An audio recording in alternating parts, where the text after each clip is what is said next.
अस्सलाम वालेकुम dear students, hope you are all fine. देखिए, प्रीवियस लेक्चर में हमने डिस्कस किया मल्टीप्लायर क्या होता है, और आप ये भी जान गए कि द मल्टीप्लायर और the value of multiplier depends upon the marginal propensity to consume. And finally we come to know that जो हमारा मल्टीप्लायर होता है which is represented by K is equal to 1/1 minus marginal propensity to consume, right? Knowing the value of MPC, we can easily calculate the value of marginal propensity to consume, right? देखिए, now let us try to find the value of multiplier when we are given MPC. For example, if MPC is 0, अगर हमारी MPC 0 है या हमारा MPC 0.5 है और our MPC is 0.9 for example, इन values पे हमारे मल्टीप्लायर का साइज क्या होगा? Let us try to find it. ठीक है ना? देखिए, पहले हम M P C is equal to 0 लेंगे। फर्स्ट हमारा यही है, marginal propensity to consume is equal to 0। अगर एम पी सी 0 होगी तो what will be the value of multiplier? Very simple है, we know that K is equal to 1/1 minus marginal propensity to consume. इसका मतलब हमारा K बराबर होगा 1/1 minus 0, that's 1/1 is equal to unity. When MPC is 0, multiplier will be 1 unity. ठीक, इसी तरह when our MPC is 0.5, इस सूरत में हमारा मल्टीप्लायर कितना होगा? K will be equal to 1/1 minus 0.5 is 1/2, 0.5 is 1/2, that is 1/1 minus 1/2। ये बराबर होगा 1/1/2। It will be equal to 1 into 2/1 is equal to 2. Here, for example, if we make an investment of rupees 100 crore in case of 0 MPC, the impact will be unity, that's 100 crore will be our return, there will be no addition. लेकिन अगर हमारी MPC 0.5 होगी, that's 1/2 of our increase in income goes to consumption, तो उस सूरत में the value of income will be twice the value of investment, that's 2, right? इस तरह आप आगे बढ़िए। अगर हमारा MPC 0.9 होगा फॉर एग्जाम्पल, इस सूरत में what will be the multiplier? And K will be equal to 1/1 minus 0.9, it will be equal to 1/1 minus 1/9, that is 1 upon, शाबाश, 1 minus, it is 0.9, it will be 1/10,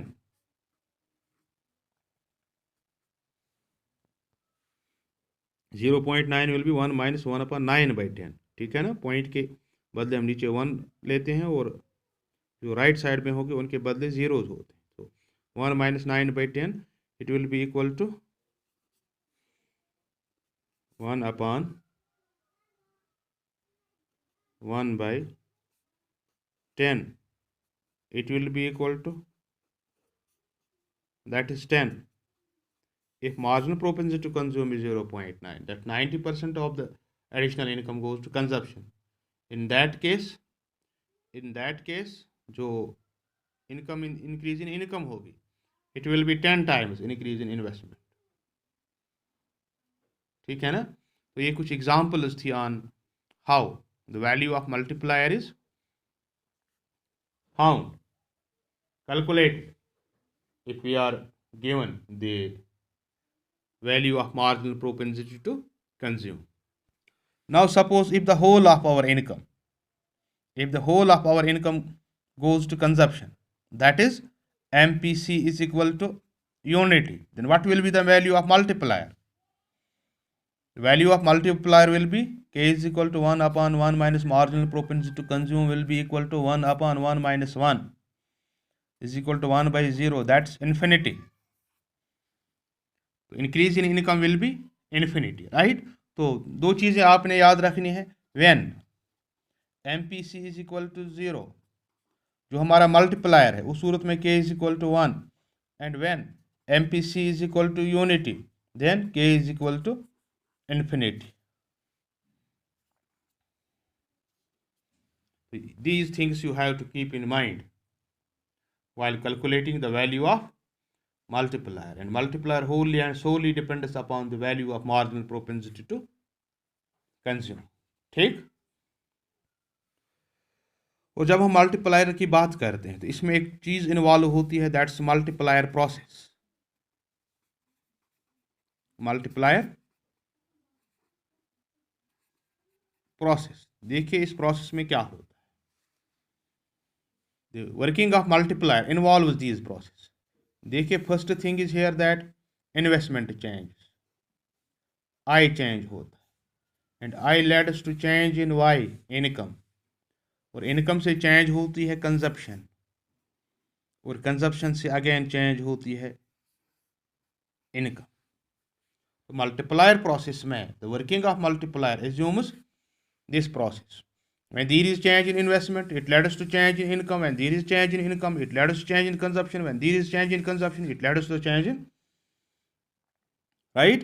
So change in investment causes change in income. As a result, there is change in consumption. और consumption expenditure of one person is income of the other person. जैसे मैं पहले भी आपसे कह चुका, one man's income is another man's expenditure, right? तो इससे क्या होता है, इससे दूसरे की इनकम चेंज होती है। ये प्रोसेस कंटिन्यू रहता है till change in consumption reaches 0।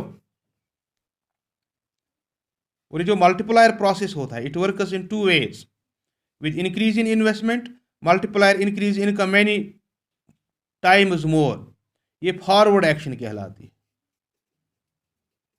अगर इनकम इंक्रीज होती है तो ये फॉरवर्ड एक्शन होती है। और कंट्रेरी में with decrease in investment multiplier decrease income many times, इससे हम बैकवर्ड एक्शन कहते हैं। क्या कहते हैं?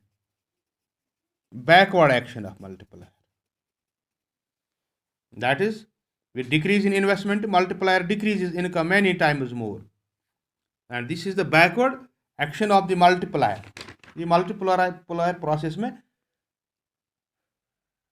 दो एक्शंस होती हैं, we have the forward action and we have the backward action. इसीलिए कहा जाता है, प्रोफेसर सैमुअलसन कहते हैं कि जो मल्टीप्लायर है it's a two edged sword, it will cut for you और against you, it will amplify new investment as we have seen, it will amplify downward decrease in investment, ठीक।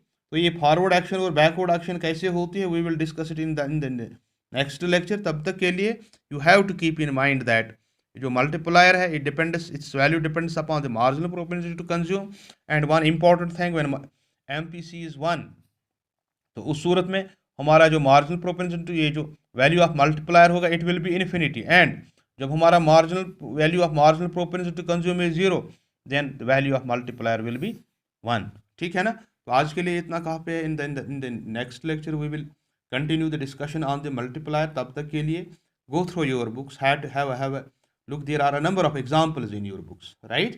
Go through those examples and have a closer study of the concept, then it will be easy for you। तो आज के लिए इतना ही काफ़ी है। Thank you very much, have a nice day, God bless you all.